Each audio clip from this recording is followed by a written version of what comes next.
کیا جہری نمازوں میں وَلَضَّالِّينَ کے بعد آمین بھی بآواز بلند ہوگا؟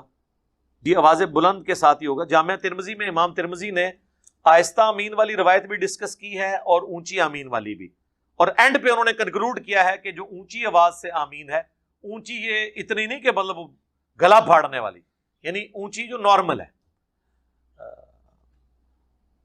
تو ظاہر جب اتنے لوگ اونچی کہیں گے تو وہ تو اونچی ہو ہی جائے گی خود بخود، لیکن یہ نہیں ہے کہ امام قرات کر رہا ہے آہستہ آواز میں اور آپ پیچھے کریں آمین، یہ والی آمین نہیں، آمین امام سے اونچی تو نہ کریں۔ امام کا بھی یہی کام ہے کہ جس ٹون میں وہ پڑھ رہا ہے اتنا ہی اونچی کہے۔ بخاری مسلم میں الفاظ ہیں جس کی آمین فرشتوں کے ساتھ مل جائے گی اللہ تعالیٰ اس کی مغفرت کر دے گا۔ تو آمین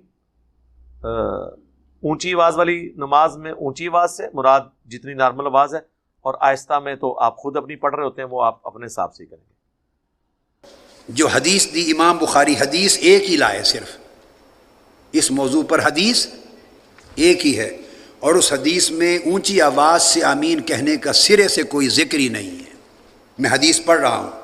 عن ابی ہریرہ رضی اللہ تعالی عنہ ان النبی صلی اللہ علیہ وسلم قال اذا امن الامام فامنوا فانه من وافق تامینه تامین الملائکہ غفر له ما تقدم من ذنبہ۔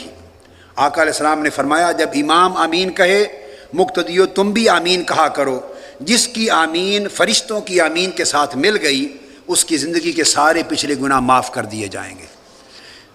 کاش اچھا ہوتا، میں ائمہ حدیث کی پیروی میں عرض کر رہا ہوں، بہت اچھا ہوتا اگر امام بخاری اس حدیث کو باب فی فضل التامین میں لاتے۔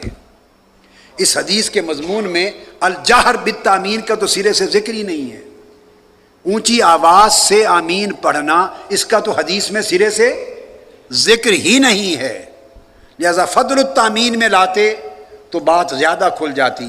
یہ وہ طریقہ جہاں محدثین نے ترجمۃ الباب سے اختلاف کیا ہے، حدیث سے کوئی نہیں کر سکتا، حدیث تو آقا علیہ السلام کی ہے۔ نبی کریم صلی اللہ علیہ وسلم نے ارشاد فرمایا کہ جب امام والضالین کہے تو تم آمین کہو، جب امام آمین کہے تم آمین کہو۔ فَإِنَّهُ مَنْ وَافَقَ تَأْمِينُهُ تَأْمِينَ الْمَلَائِكَةِ غُفِرَ لَهُ مَا تَقَدَّمَ مِنْ ذَنْبِهِ۔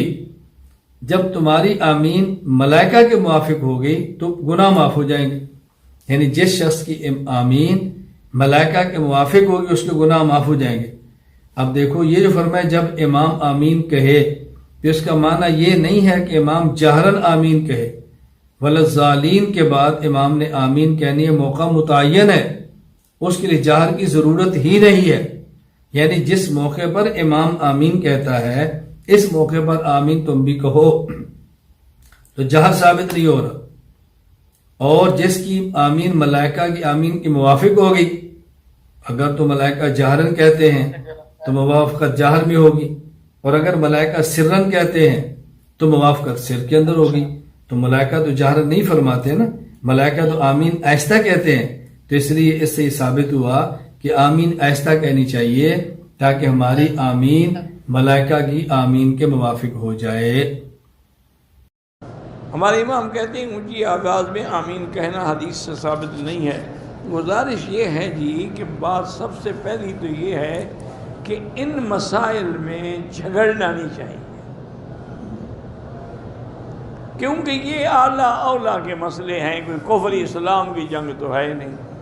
حضور سے آہستہ آمین بھی ثابت ہے، زور سے بھی ثابت ہے، اس میں کیا جھگڑا؟ افضل یہ ہے کہ آہستہ کہے، کیونکہ آمین جو ہے وہ دعا ہے۔ آمین کا معنی کیا ہوتا ہے؟ اللہم استجب، یا اللہ ہماری دعا قبول فرما۔ تو فاتحہ بھی عظیم دعا ہے۔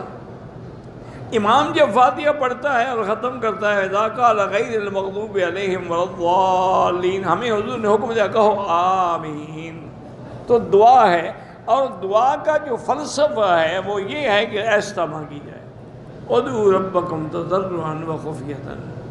تو اس لیے امام ابو حنیفہ رحمۃ اللہ علیہ کے نزدیک آمین آہستہ کہنا افضل ہے، لیکن اگر کوئی زور سے کہتا ہے تو کوئی فرق نہیں پڑتا۔